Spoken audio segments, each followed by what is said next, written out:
পারবেন। মমতা নিজে কোথায় যেয়ে ঢুকে যাবে দেখেন না, মমতা নিজে কংগ্রেসে না ঢুকে যায়, এ কথা বলে দিচ্ছি আমি আজকে।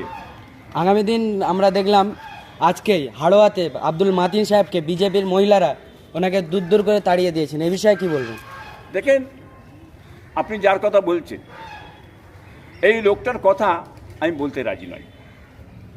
কেন, যে কথাটা বলেছে এর আগে যে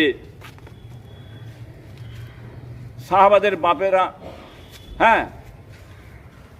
কাফের ছিল, কাফের রক্তই তৈরি, কি বুঝলেন, নবীরা সব ভিখারি ছিল।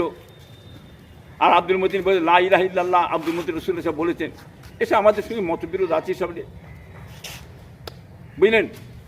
উনি রাজনীতি করতে পারে, যে কোনো মানুষ করতে পারে, এটা আমাদের অসুবিধা নেই।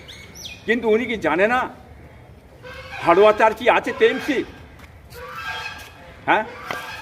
একটা পাগল সে বলবে হাড়োয়াতে টিএমসি নেই, সব বেরিয়ে পালিয়েছে। ওদের নেতারা যারা আছে কেউ তো নেই, সব জানলে পালাচ্ছে এখন। কি বুঝতে পারছেন না? কেউ বাঁচবে না তো, কেউ সব জেল খেটে মরে পালাচ্ছে। তা উনি কি করে ওখানে গেলেন?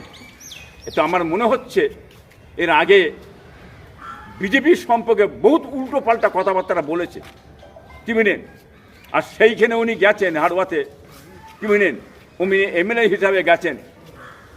যাওয়ার পরে ওই জায়গায় হিন্দু মামুনেরা সব বেরিয়ে চোর ফোর বলে চিল্লাচ্ছে, হুড়োহুড়ি করছে, নামতে দেয় না, জানলে পালাচ্ছে।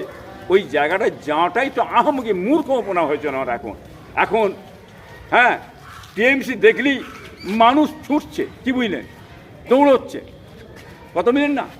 বাজার ঘাটে যে দেখেন বেরোতে চাইছে না কেউ, এই মোমেন্টে যায়, কি বুঝলেন, কেউ যাবে না।